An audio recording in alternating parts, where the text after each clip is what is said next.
Let me tell you something about narcissistic husbands. At first, they look like the perfect man, charming, confident, the kind of guy who seems too good to be true. But behind closed doors, he doesn't lift his wife up, he drains her. He doesn't love her for who she is, he uses her to feed his ego. And the scariest part, she doesn't even notice how deep the damage goes until she feels completely invisible in her own marriage. Tonight, I'm breaking it down. The exact ways a narcissistic husband treats his wife, so you can see it, stop it, and never mistake it for love again. You know what's so tricky about a narcissistic husband? He doesn't show up on day one with a warning sign around his neck that says, "I'm here to control you." No. He comes in with charm, with charisma, with all the right words at all the right times. He makes you feel like you are the most special woman in the world. And in the beginning, it feels good. It feels real.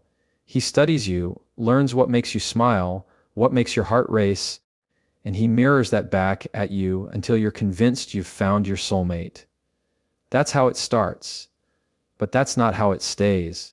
Because that same charm that sweeps you off your feet in the beginning eventually becomes the very thing that chains you down.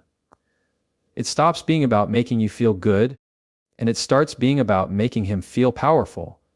He'll use compliments not to lift you up, but to keep you in line.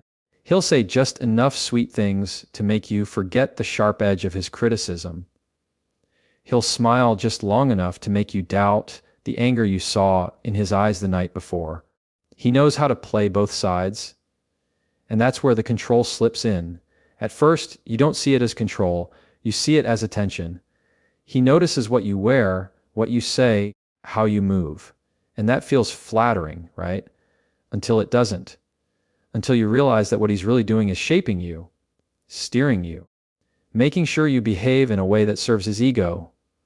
He'll tell you, "I love it when you wear your hair like that," or "Don't talk to them, they don't really understand you."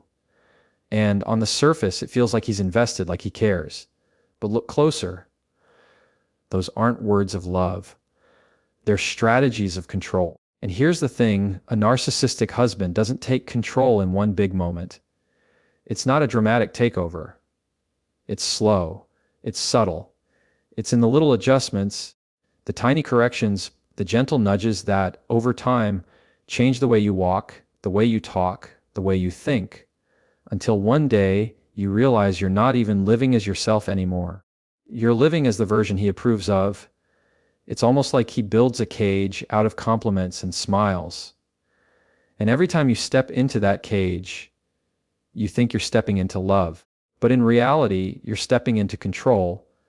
And when you try to step out, when you push back, that's when the mask slips. That's when the charming husband turns cold, critical, or even cruel. Because underneath that charm was never love. Underneath that charm was always control. And let's be clear, this isn't love. Love doesn't cage you. Love doesn't make you smaller so someone else can feel bigger. Real love celebrates your freedom, your individuality, your growth. But when you're dealing with a narcissistic husband, love is never the goal. Control is the goal. And once you see that clearly, you'll never mistake his charm for love again. Gaslighting is one of the most dangerous tools a narcissistic husband uses because it doesn't just change how you see him, it changes how you see yourself. It's subtle, it's sneaky, and it's powerful. And the most terrifying part is this: you don't even realize it's happening while you're in it. You just start to feel like something's wrong with you, like you can't trust your own mind anymore. That's exactly what he wants. It starts small. You remember him saying something, but when you bring it up later, he swears he never said it. You recall how he looked at you in anger, but he tells you you're overreacting or too sensitive. And instead of standing firm, you start second guessing yourself. Maybe I did misunderstand, maybe I am too emotional. And that's how the seed gets planted, the seed of doubt in your own reality. Now, once that seed is there, he waters it every single day. He twists your words, he rewrites the story, he makes himself the victim and you the problem.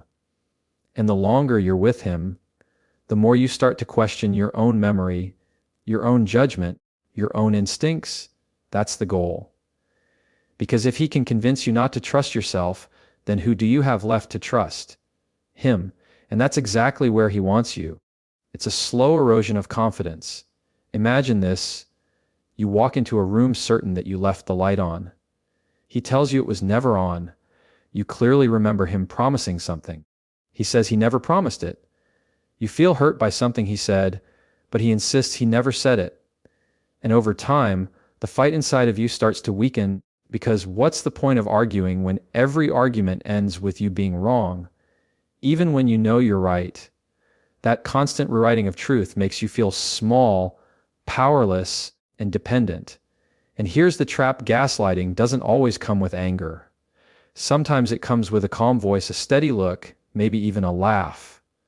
He'll say, "You're imagining things, you're crazy, I would never do that." And because he delivers it with such confidence, you start believing him over your own reality. That's how gaslighting works. It's not about shouting you down, it's about convincing you to silence yourself. What makes this so destructive is how deeply it cuts into your identity. You stop trusting your feelings. You stop trusting your thoughts. And when you don't trust yourself, you lose the ability to stand up for yourself. You hand over the keys to your own mind, and he takes full advantage of that. That's not a mistake. That's not an accident. That's a strategy. But let me say this, if you've been gaslighted, it's not because you're weak. It's because you're human. Gaslighting works because it targets the very thing every human being wants: a connection, validation, peace. You don't want to constantly fight. You don't want to always be the one in conflict, so you give in. You tell yourself maybe he's right, maybe you're wrong, just to keep the peace. But in doing that, you lose pieces of yourself, little by little. And eventually, you don't just question your memory, you question your worth. You question whether your feelings even matter anymore. And that's the moment he has the most control. Because now, not only are you living in his version of reality, you're living without a voice in your own. And let me make this clear. If someone makes you doubt your sanity just to protect their lies, that's not love. That's abuse. One of the clearest signs you're dealing with a narcissistic husband is this: his love always comes with strings attached. It's never just given freely, never just offered without a price. It's a transaction. You do what he wants, you get a little affection. You step out of line, you get silence, criticism, or punishment. That's not love. That's control disguised as love. In the beginning, you don't see it that way. At first, it looks like care. He compliments you when you do something that makes him feel good. He shows you affection when you meet his expectations. And that feels rewarding. It feels like you're doing the right things to keep your relationship strong.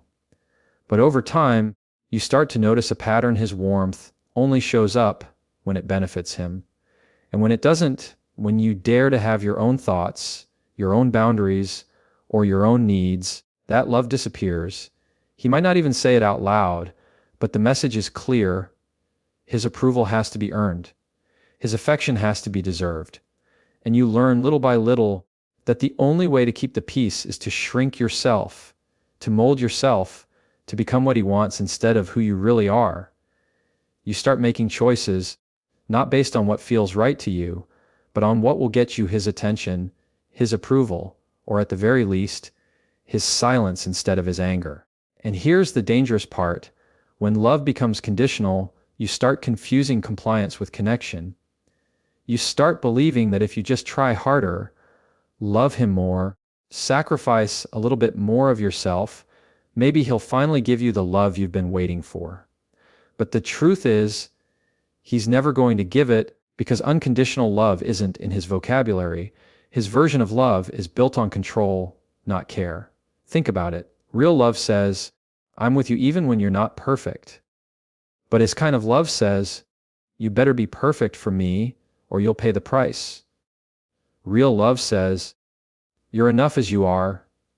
But his kind of love says, "You're only enough when you're serving me." Real love doesn't keep score. His love is one giant scoreboard, and no matter how many points you think you're winning, he'll change the rules just to keep you losing. And that's the trap. You spend your energy trying to earn something that should have been given freely.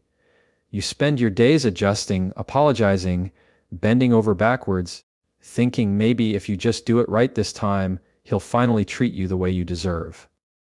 But deep down, you know the truth. No matter what you give, it's never going to be enough, because it was never about love in the first place. It was about control. Here's the reality: love is not a prize you have to earn. Love is not a paycheck you get after performing well. Love is not conditional. Real love doesn't disappear when you disagree. Real love doesn't vanish when you set a boundary.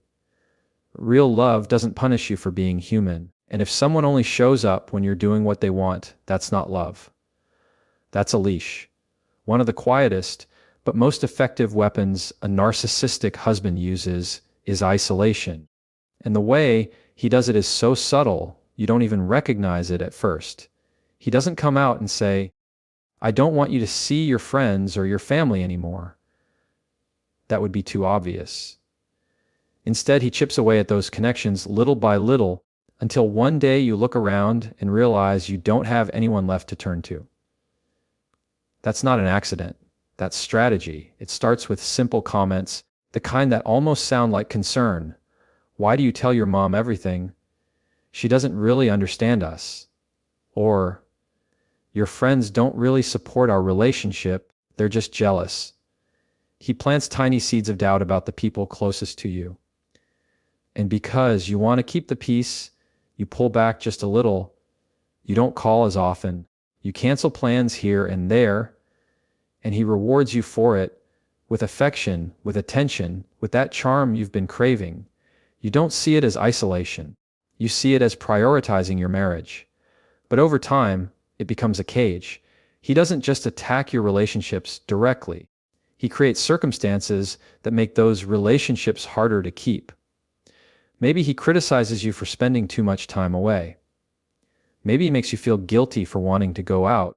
Maybe he starts little arguments right before you're supposed to leave, so by the time you get there, your energy is drained, your mood is ruined, and you don't enjoy it anymore. And then he says, "See, they're not worth it." It's a cycle designed to wear you down until you stop trying. And once your circle is small enough, once the people who would notice the red flags are far enough away, he's got exactly what he wants. You alone, depending on him for everything.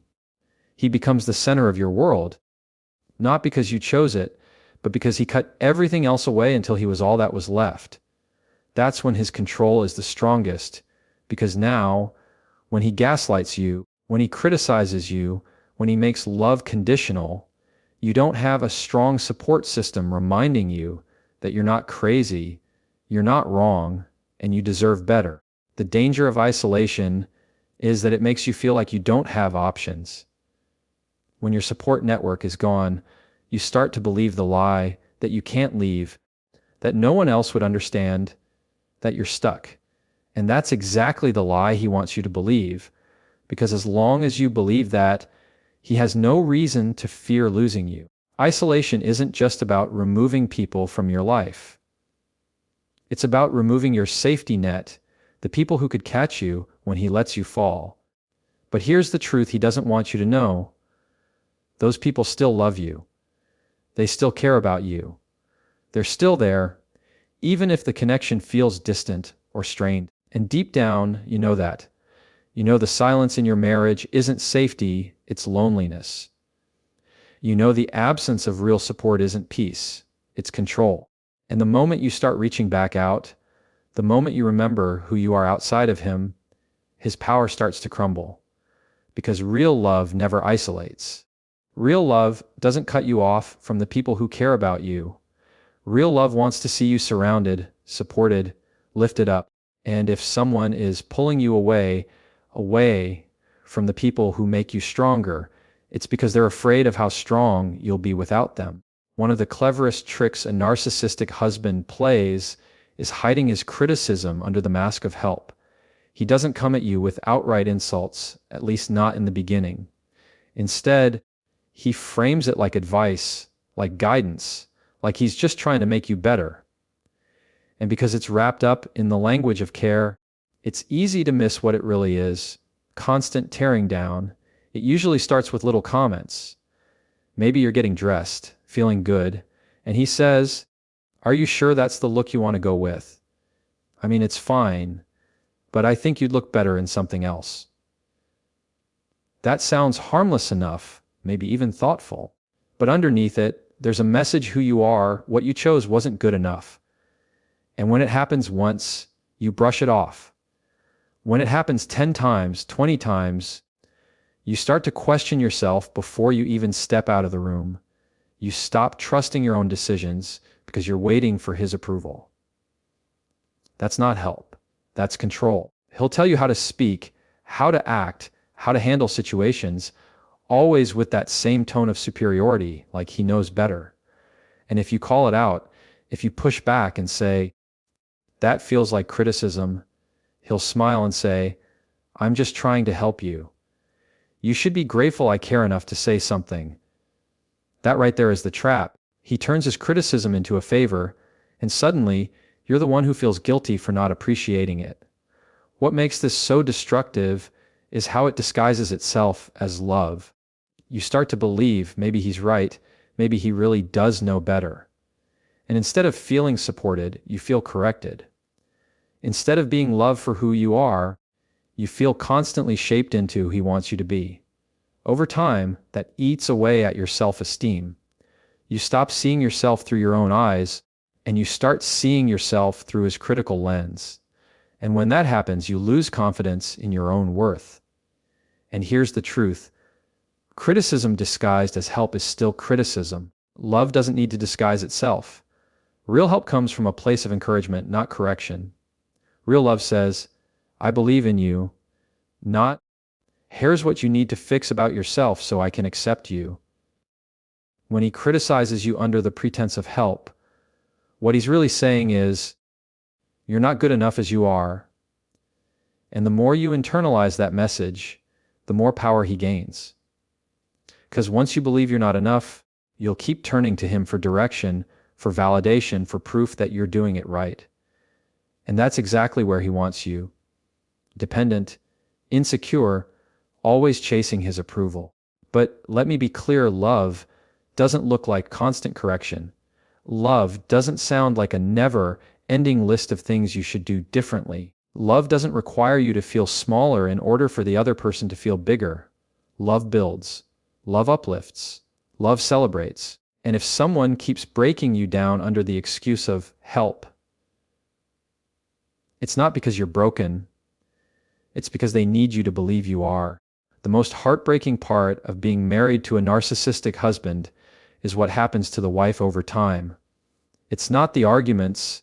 It's not even the manipulation in the moment. It's the slow, quiet way her identity starts to disappear. And it doesn't happen all at once. It's not like she wakes up one morning and says, "I don't know who I am anymore." No, it's gradual, it's piece by piece. It's death by 1,000 cuts.